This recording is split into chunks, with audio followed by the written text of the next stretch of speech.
मुख्यमंत्री देवेंद्र फडणवीस लवकरच कर्जमाफीची घोषणा करतील अशी माहिती महायुती सरकारमधील मंत्री यांनी दिली आहे। राज्यातील शेतकऱ्यांसाठी अतिशय महत्त्वाच्या ताज्या ठळक बातम्या। शेतकऱ्यांचा प्रलंबित असलेला पीक विमा आजपासून होणार खात्यात जमा।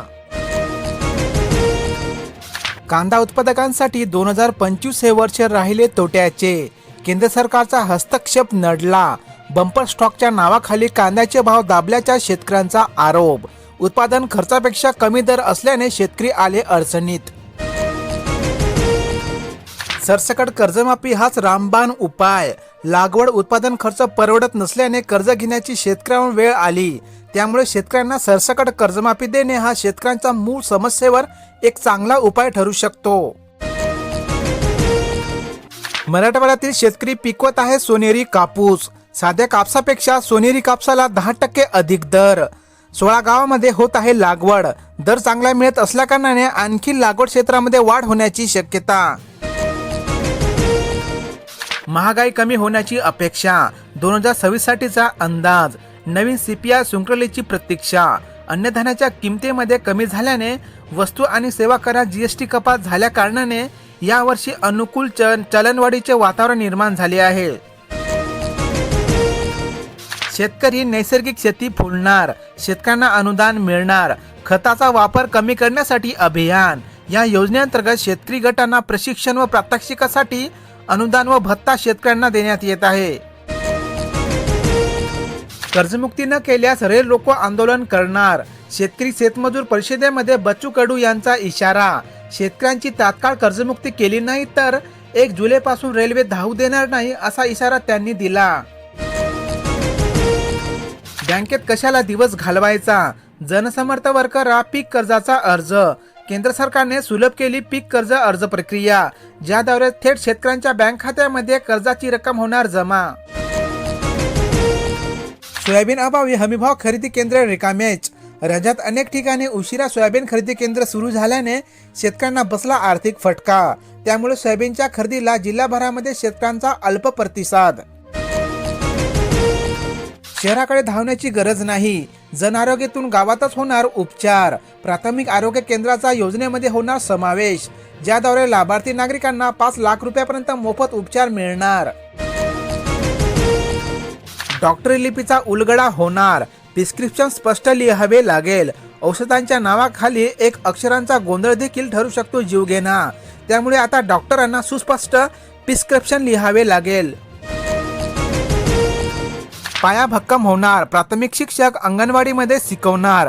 अंगणवाड्यातील बालकांना आकार देण्याचा प्रयत्न होणार। जिल्हा परिषद शाळांचा पट वाढवणार। शालेय शिक्षण विभागाचा महत्त्वाचा निर्णय। 2661 शेतकऱ्यांना 6 कोटी रुपयांच्या अनुदानाची आहे प्रतीक्षा। बीड जिल्ह्यामध्ये राष्ट्रीय कृषी विभाग योजनेअंतर्गत राबविण्यात येणाऱ्या प्रतिथेंब अधिपीक या योजनेअंतर्गत अनुदान थकले आहे। अनेक जिल्ह्यात यावर्षी कांद्याच्या पिकाखालील क्षेत्र घटले आहे। यंदा कांद्याची लागवड उशिरा सुरू झाली असली तरी गतवर्षीच्या तुलनेमध्ये यंदा उन्हाळी कांद्याच्या लागवडीखालील क्षेत्रात घट झाली आहे।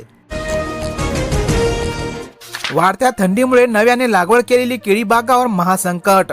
पाने सेंडा करपू लागला। अनेक जिल्ह्यामध्ये केळी बागावर विविध रोगाचा प्रादुर्भाव झाल्याने काही शेतकरी केळीच्या बागा उपरून फेकत आहे।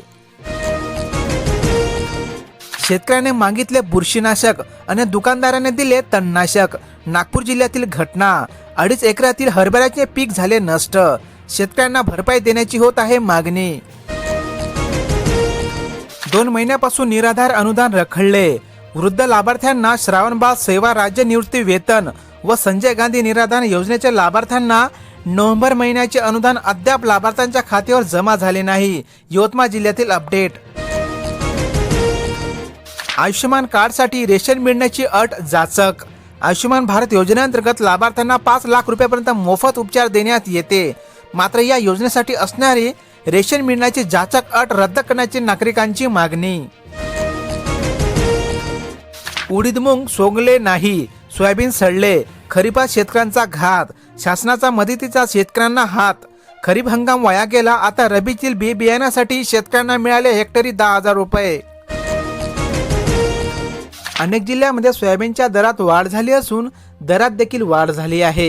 विविध बाजार समितीमध्ये सोयाबीनचे आजचे ताजे दर तुम्ही या ठिकाणी बघू शकता. हरभऱ्यांची खोडणी सुरू. हिरव्या भाजींची बाजारपेठेमध्ये मागणी वाढली. थंडीच्या दिवसामध्ये हरभऱ्यांच्या पानांची भाजी खाणे आरोग्यासाठी अतिशय लाभदायक असल्याकारणाने बाजारामध्ये 150 ते 200 रुपये किलो दराने हरभऱ्यांची भाजी विकली जात आहे. अनेक जिल्ह्यांमध्ये कापसाच्या दरात थोडीफार वाढ होताना दिसून येत आहे. विविध बाजार समितीमधील कापसाचे आजचे ताजे दर तुम्ही या ठिकाणी बघू शकता. काळ्या आईची ओटी भरली. बँकांनी बळीराजांची झोळी मात्र रिकामीच ठेवली. नशिबी शेतकऱ्यांना पुन्हा वनवास. धाराशिव जिल्ह्यामध्ये केवळ रब्बी हंगामातील 19% पीक कर्ज वाटप करण्यात आले आहे. अनेक जिल्ह्यामध्ये मक्याच्या दरात थोडी वाढ होताना दिसून येत आहे. विविध बाजार समितीमधील मक्याचे आजचे ताजे दर तुम्ही या ठिकाणी बघू शकता. थंडीच्या कडाक्यासोबत भाजीपाल्यांचे दरही थंडच. 20 रुपयांची मेथी आता 7 रुपयावर. गेल्या काही दिवसापासून वाढलेली पालेभाज्यांच्या दरामध्ये आता घसरण झाल्याने शेतकऱ्यांमध्ये पसरली नाराजी. सोयाबीनने गाठला 5,000 रुपयांचा पल्ला. हळद वधारल्याने शेतकऱ्यांना थोडाफार दिलासा. हिंगोली जिल्ह्यामध्ये सोयाबीन हळदीची आवक घटल्याने दर वधारले आहे. शेतकऱ्यांना आता तुरीचे भाव वाढण्याची आशा. सिंचनासाठी 70 कोटी रुपये मंजूर. आमदार बाबासाहेब देशमुख यांची माहिती. सोलापूर जिल्ह्यात शेतकऱ्यांना दीर्घ प्रतीक्षेनंतर अखेर मिळाला न्याय. कुंभमेळा प्राधिकरण बैठकीमध्ये 108 कोटींच्या कामांना मिळाली मंजुरी. नाशिक त्र्यंबकेश्वर कुंभमेळा विकास प्राधिकरणाच्या कामासाठी शासनामार्फत 168 कोटी 27 लाख रुपये मंजूर करण्यात आले आहे. अनेक जिल्ह्यात कांद्याच्या आवकेत वाढ झाली आहे. विविध बाजार समितीमधील कांद्याचे आजचे ताजे दर तुम्ही या ठिकाणी बघू शकता. नाशिक सोलापूर अक्कलकोट ग्रीनफिशर कॉरिडॉरला अखेर मंजुरी. महाराष्ट्रातील नाशिक सोलापूरच्या 374 किलोमीटरच्या महामार्गाला अखेर मंजुरी दिली आहे. कर्नाटकातील शेतकऱ्यांचे रस्त्यावर तूर ओतून आंदोलन. शेतकऱ्यांच्या तुरीला प्रति क्विंटल 8,500 रुपयांचा हमीभाव दर निश्चित करावा. तसेच प्रोत्साहनपर 4,000 रुपयांचे अनुदान द्यावे अशी शेतकऱ्यांची होत आहे मागणी. केळीच्या दरात सुधारणा नाहीच.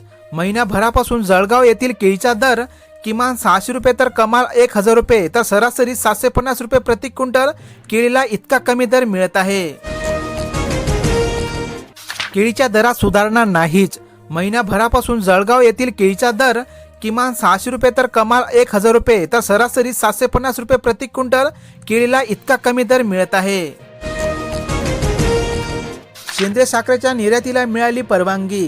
केंद्र सरकारकडून साखरेला 50,000 टनापर्यंत निर्यात करण्यास अखेर मान्यता. रशियाकडून कच्च्या तेलाच्या आयातीमध्ये घट. डिसेंबरमध्ये रशियाकडून भारताच्या कच्च्या तेलांच्या आयातीमध्ये मोठी घट झाली आहे. बीड येथील 4,806 ग्राहकांच्या घरामध्ये सूर्यप्रकाश. जिल्ह्यात सौर ऊर्जा प्रकल्पांची स्थापित क्षमता 17.97 मेगावॅट इतकी आहे. केंद्राच्या धोरणामुळे कांदा उत्पादक शेतकऱ्यांचा तोटा. भाव दाबल्याचे सुनियोजित षडयंत्र. भारत दिघोळे यांचा गंभीर आरोप. भरपाई देण्याची शेतकऱ्यांची मागणी. सोयाबीनचा दर पोहोचला 4,850 वर तर कापसाच्या भावातील चढ उतार कायम. हमीभावाकडे प्रशासनासह व्यापाऱ्यांचाही कानाडोळा. शेतमालाला योग्य दरासाठी महायुती सरकार कटिबद्ध असल्याची माहिती माजी खासदार समीर भुजबळ यांनी दिली. लासलगावी उन्हाळी कांदा आवक शून्यावर. लाल कांद्याला हंगाम मात्र वेगात. आशिया खंडातील कांद्याची प्रमुख बाजारपेठ असलेल्या लासलगाव बाजार समितीमध्ये उन्हाळी कांद्याचा हंगाम पूर्वतः संपुष्टात. उन्हाळी बाजरी लावा आणि भरघोस उत्पादन मिळवा. उन्हाळी बाजरीची लागवड 15 जानेवारी ते 15 फेब्रुवारी या काळामध्ये केल्यास उत्पादनात भरघोस वाढ होणार. मुलांना सोशल मीडियावर बंदीचा विचार करा. मद्रास हायकोर्टाची सरकारला सूचना. किशोरवयीन मुलांना सोशल मीडियापासून दूर ठेवावे लागेल. चांदी 2.5 लाखापार. सोनेही पुन्हा वधारले. गेल्या 1.5 महिन्यापासून सोने चांदीच्या दररोज वाढ होताना दिसून येत आहे. 24 कॅरेट सोन्याला 1,42,650 रुपयांचा झाला आहे.